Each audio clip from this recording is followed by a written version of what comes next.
Recently, Otter showcased more gameplay of their upcoming game, Neverness. There's quite a lot to unpack and discuss about the game. However, today we'll be talking about the combat. Keep in mind, this video is based off of information from the pre-beta builds. Feel free to discuss it further in the comments, and if you like what you see, make sure to leave a like, subscribe, and hit that bell notification for more in the future. The characters in Everness have the typical stats you expect to see in these types of games: attack, HP, defense, critical rate, critical damage, as well as stats like charge speed, various different type of damage bonuses and resistances, as well as break intensity, healing bonus, healing received bonus, and essentia. The combat in the game has the things you usually typically see. Characters have a basic attack chain, a main skill, an ultimate skill, a fade in or an intro skill, and the ability to dodge. Dodging in Everness is similar to Hotta's previous game, Tower of Fantasy. As a refresher, you are given 3 dodge charges, with each dodge charge refreshing over time. However, unlike Tower of Fantasy, when you perfect dodge, you will not consume a dodge charge. Additionally, various characters may also get special branch attacks that can have unique effects and characteristics. A great example would be not only using her hands as finger guns to shoot things, or Sakuri sitting on top and riding her companion fixated on a street sign.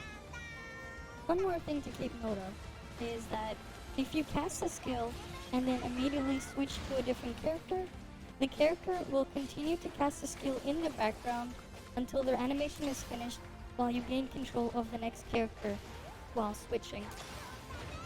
When attacking enemies in combat, a break gauge can be seen present under the enemy health bar. Once the break gauge is filled up, the enemy will have its guard broken, temporarily stunning them, and depleting the gauge over time. Each character in Everness is also given an Esper type out of 6, or potentially 7. Unlike other games, these Esper types do not reflect the type of elemental damage or power they might be wielding, such as the typical fire, ice, electric, and so on. Instead, these Esper types are more akin to schools or classifications of different kinds of magic, psychic, Esper, or supernatural abilities. In the TGS demo, there was a set of rough English translations that could be seen. Due to this, we were able to learn the names of the Esper types, and they are as follows: Cosmos, Anima, Incantation, Chaos, Psyche, Lakshana, and additionally, there's also a 7th Esper type simply labeled as Cognito. However, Cognito damage is unable to be triggered directly from what is shown in the gameplay, but is instead the output from an Esper cycle when a certain condition is met. What's interesting though is how the game displays the 6 main Esper types by arranging them in the shape of a hexagon. But what's funny is the opposite side of the hexagon has the corresponding Esper type in that slot, representing the opposite power to the other side. A great example would be Cosmos and Chaos, with Cosmos representing order and possibly stars, space, and astrology, while Chaos would represent, well, chaos and destruction. Another example would be Anima and Psyche, with Anima representing the soul, while Psyche represents the mind. And for the final comparison, it would be easier to go by the original names prior to translation, which would have Incantation replaced with Hexes and Curses, while Lakshana is replaced with Omen.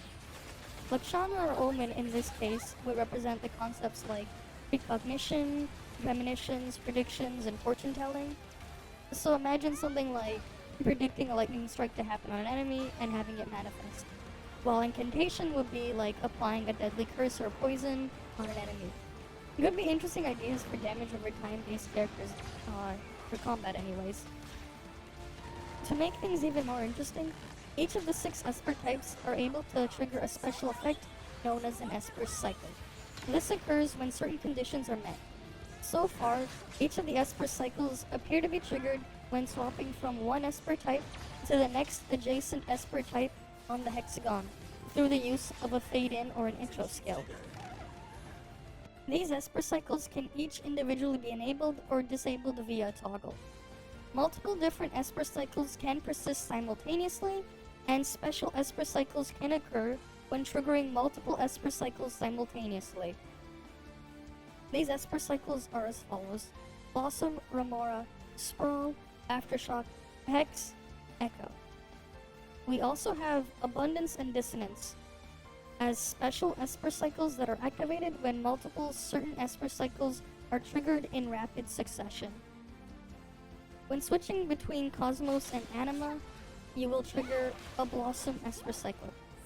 After triggering this Esper Cycle, a Lebenstem flower will spawn near the character and blossom 5 Leben blooms.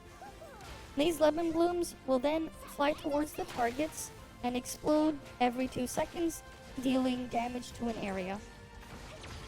Unfortunately, I am unable to show you any of the other Esper Cycles in action.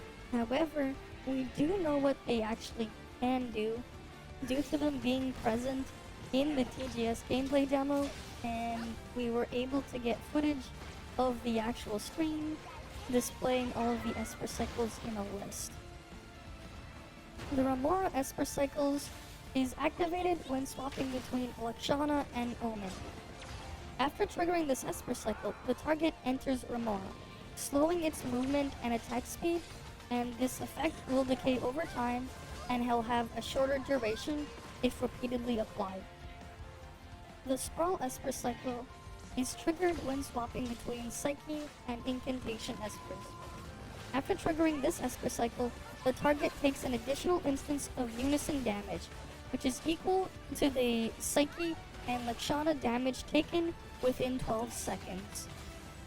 Aftershock is an Esper Cycle that is triggered when swapping between Chaos and Psyche Espers. After triggering an Esper Cycle, the target enters Aftershock for 5 seconds. When the effect expires, the target takes a huge amount of Cognito damage. When switching between Incantation and Chaos Espers, you are able to trigger the Hex Esper Cycle. After triggering this Esper Cycle, the targets enter Hex for 12 seconds, taking damage over time. And the final regular Esper Cycle is Echo, which is triggered when switching between Psyche and Lakshana characters. After triggering this Esper Cycle, the target takes increased Psyche and Lakshana damage for 12 seconds. If the Remora Esper Cycle is triggered on a target, after triggering a Blossom Esper Cycle, you will trigger a special Esper Cycle known as Abundance. This Esper Cycle makes it so that when Leben blooms hit targets affected by Remora, characters on field gain 1 additional field essence. At this point in time, we unfortunately do not know what that means, but apparently they'll gain an extra effect of some kind. And the final special Esper Cycle, also known as Dissonance, is the result of triggering both Aftershock and Hex on the same target. This causes the target to have their break gauge filled even faster. Additionally, Esper Cycles can be further modified and enhanced through the use of various different characters, as each character has 2 additional unlockable subskills next to their fade-in skills on the character skill screen. These unlockable subskills grant the ability for Esper Cycles to trigger additional effects when the characters are present. Unfortunately, none of them are shown in any of the gameplay footage I was able to find, as they were not unlocked in any of them, but I will show a couple of them on screen, as we were able to see some of the descriptions on how to trigger some of these Esper Cycle special effects. And with that, we've covered everything there is to know so far about Neverness' combat mechanics. It has a surprising amount of depth hidden beneath the surface, with the Esper Cycle shenanigans, as well as the special effects that can be triggered after activating multiple Esper Cycles in rapid succession, and different characters having different passive abilities that can interact with that even further. Once again, keep in mind this video is based off of information from pre-beta builds. Feel free to discuss it further in the comments, and if you like what you like, make sure to leave a like, subscribe, and hit that bell notification for more information in the future. Thanks for watching, and I'll be seeing you guys again next time.